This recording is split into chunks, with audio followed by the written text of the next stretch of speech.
Hello students, Shrimati Veena, Associate Professor in Chemistry, Shrimati Narbada Devi Bihani, Government PG College Nohar, District Hanumangarh. BSc part first में cyclopropane के chapter में आज हम दो topics पर चर्चा करेंगे। पहला है stability and heat of combustion of cycloalkanes. मतलब हीट ऑफ कंबशन के आधार पर स्टेबिलिटी की गणना हम किस प्रकार से कर सकते हैं, इसके बारे में अध्ययन करेंगे। तथा दूसरा एक छोटा सा टॉपिक रहेगा, वो होगा banana bond of cyclopropane ring, orbital picture of angle strain in cyclopropane ring, यानी बनाना बॉन्ड के बारे में हम अध्ययन करेंगे। तो पहले हमारा टॉपिक रहेगा stability and heat of combustion of cycloalkanes. तो किसी यौगिक के पूर्ण ऑक्सीकरण पर एंथैल्पी परिवर्तन उस यौगिक की दहन ऊष्मा कहलाती है। मैं पुनः रिपीट करती हूँ, किसी यौगिक के पूर्ण ऑक्सीकरण पर एंथैल्पी परिवर्तन उस यौगिक की दहन ऊष्मा कहलाती है। समावयवी हाइड्रोकार्बन्स के प्रत्येक के एक मोल के पूर्ण दहन के लिए समान मात्रा में ऑक्सीजन की आवश्यकता होती है तथा पूर्ण दहन पर वाटर एंड कार्बन डाइऑक्साइड के समान मोल प्राप्त होते हैं। समावयवियों की दहन ऊष्माएं भिन्न होने पर उनकी दहन ऊष्मा को उनके आपेक्षिक स्थायित्व को ज्ञात करने में प्रयुक्त किया जा सकता है। मैं पुनः इस बात को रिपीट करती हूँ कि जो हाइड्रोकार्बन्स होते हैं, इनकी दहन ऊष्माओं का मान भिन्न भिन्न होने के कारण इन दहन ऊष्माओं को हम उनके आपेक्षिक स्थायित्व को ज्ञात करने में प्रयुक्त किया जा सकता है। वह आइसोमर जिसकी दहन ऊष्मा का मान अधिक होता है, उसकी स्थितिज ऊर्जा अधिक होती है, अतः वह अपेक्षाकृत कम स्थायी होता है। साइक्लोएल्कीन एक सजातीय श्रेणी का निर्माण करते हैं, जिसमें दो क्रमागत सदस्यों के मध्य एक CH2 का अंतर होता है। जैसे कि साइक्लोप्रोपेन 3 कार्बन परमाणु की एक रिंग है, साइक्लोब्यूटेन 4 कार्बन परमाणु की रिंग है, जिसमें एक CH2 अधिक होता है साइक्लोप्रोपेन से। इसी प्रकार से जो साइक्लोपेंटेन है, उसमें पुनः एक CH2 अधिक जुड़ा होता है। यानी जो ये श्रेणी का निर्माण करते हैं, उनके जो क्रमागत सदस्य हैं, उनमें CH2 का अंतर होता है। तो इस प्रकार से साइक्लोएल्केन के दहन की सामान्य समीकरण को निम्न प्रकार से लिखा जा सकता है। कैसे? CH2n n संख्या में हो प्लस 3n/2O2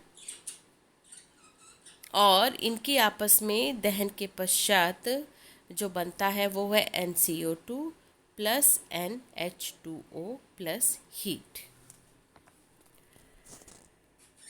अब चूँकि साइक्लोएल्केन समावयवी नहीं है, अतः उनकी हीट ऑफ कंबशन की सीधे तुलना नहीं की जा सकती।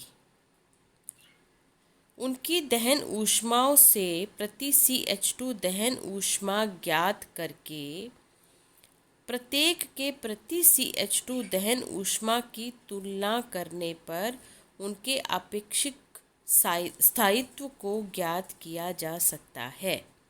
मैं पुनः रिपीट करती हूँ कि उनकी दहन ऊष्माओं से प्रति CH2 दहन ऊष्मा का मान ज्ञात करके प्रत्येक की प्रति CH2 दहन ऊष्मा की तुलना करने पर उनके आपेक्षिक स्थायित्व को ज्ञात किया जा सकता है। अब प्रति CH2 दहन ऊष्मा की अगर हम बात करते हैं तो जो साइक्लोप्रोपेन है इसमें ये वैल्यू होती है 166.6 किलो कैलोरी पर मोल। साइक्लोब्यूटेन की ये वैल्यू है 164 किलो कैलोरी पर मोल। साइक्लोपेंटेन में है 158.7 किलो कैलोरी पर मोल। साइक्लोहेक्सेन में है 157.4 किलो कैलोरी पर मोल। साइक्लोहेप्टेन 158.3 किलो कैलोरी पर मोल। साइक्लोओक्टेन 158.6 किलो कैलोरी पर मोल। साइक्लोनोनेन 158.8 किलो कैलोरी पर मोल। साइक्लोडेकेन 158.6 किलो कैलोरी पर मोल। साइक्लोपेंटाडेकेन 157.5 किलो कैलोरी पर मोल। अब यहाँ इस जो मैंने अभी आपको प्रति CH2 दहन ऊष्मा का जो मान बताया है अलग अलग साइक्लोप्रोपेन में, तो साइक्लोहेक्सेन की प्रति CH2 दहन ऊष्मा का मान है 157.4 किलो कैलोरी प्रति मोल। ये न्यूनतम वैल्यू है।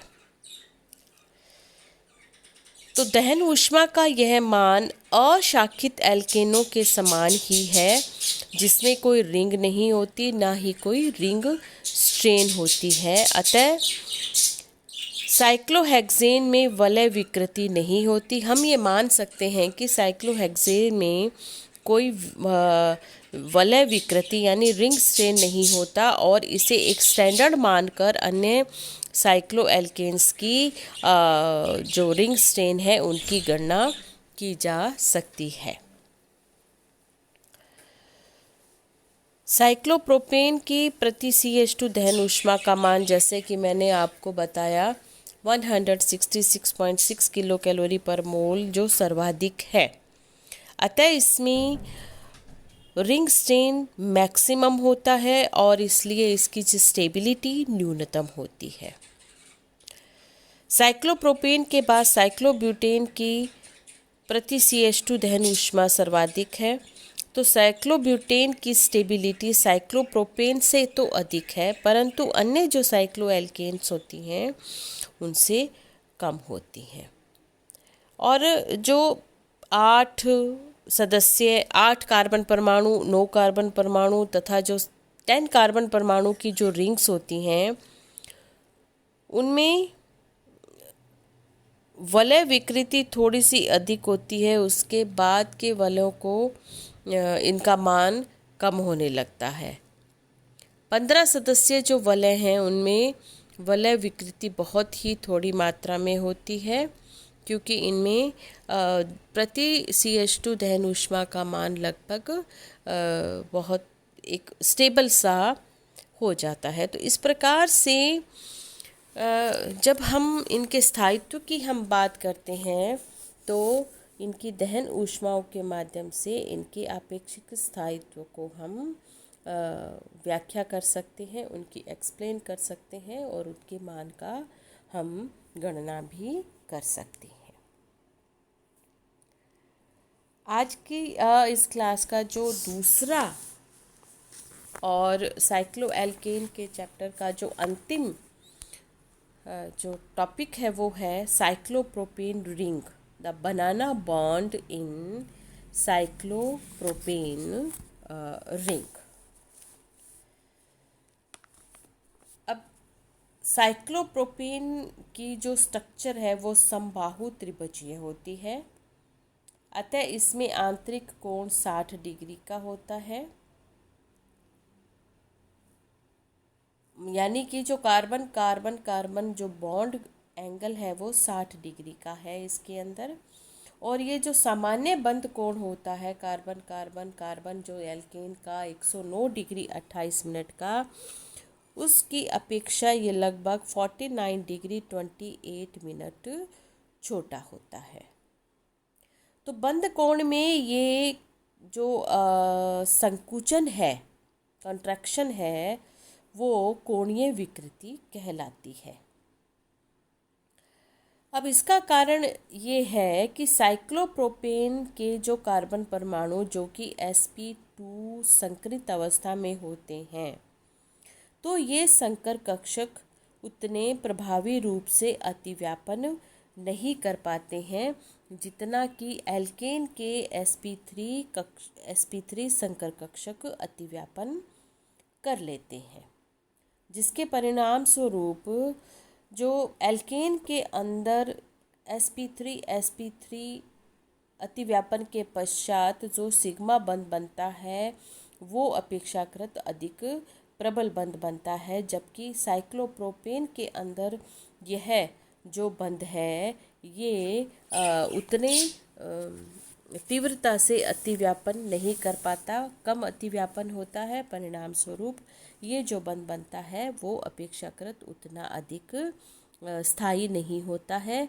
और इसके साथ साथ जो बहुत इम्पोर्टेंट चीज़ ये है कि साइक्लोप्रोपेन में ये जो कार्बन कार्बन सिग्मा बॉन्ड है ये अपनी रेखीय स्थिति को छोड़कर कोणीय अतिव्यापन करते हैं, और इस कोणीय अतिव्यापन के परिणाम स्वरूप ही इसमें कोणीय तनाव भी उत्पन्न होता है और इसकी जो स्टेबिलिटी है वो अपेक्षाकृत कम हो जाती है। तो ये जो कोणीय अतिव्यापन है उसके कारण ही इसमें झुके हुए बनाना बॉन्ड का निर्माण होता है, और इस तरह का जो अतिव्यापन है उससे मजबूत बंध निर्मित नहीं हो पाता है। जैसा कि मैंने पहले आपको बताया कि कक्षक अपनी रेखीय स्थिति को छोड़कर कोणीय अतिव्यापन इसमें करते हैं। तो ये आप स्ट्रक्चर देख रहे हैं, ये रेखीय अतिव्यापन है। पूर्ण अतिव्यापन पहली संरचना जिसमें प्रबल बंध बनता है, जबकि जो दूसरी संरचना है उसके अंदर ये कोणीय अतिव्यापन हो रहा है, जिसके परिणाम स्वरूप ये दुर्बल बंध बनता है। अब ये ऑर्बिटल स्ट्रक्चर आप देखें तो जो ये झुके हुए बनाना जो बॉन्ड बनते हैं, अब यहाँ पर carbon carbon bond length 1.510 Armstrong है और कार्बन हाइड्रोजन बॉन्ड लेंथ है वो है 1.089 एमस्ट्रॉन्ग, और HCH बॉन्ड एंगल है वो है 115 डिग्री का।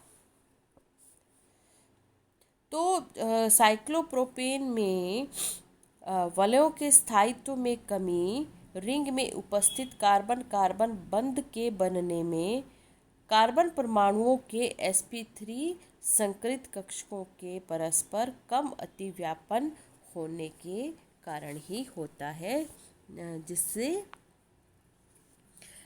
इसमें कोणीय तनाव उत्पन्न होता है और इसके स्थायित्व में कमी आ जाती है।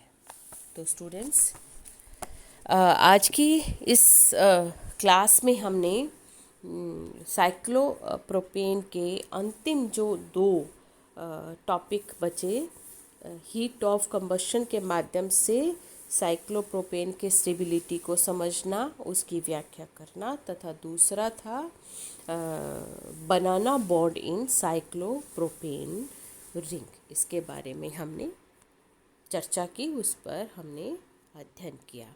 So thank you so much.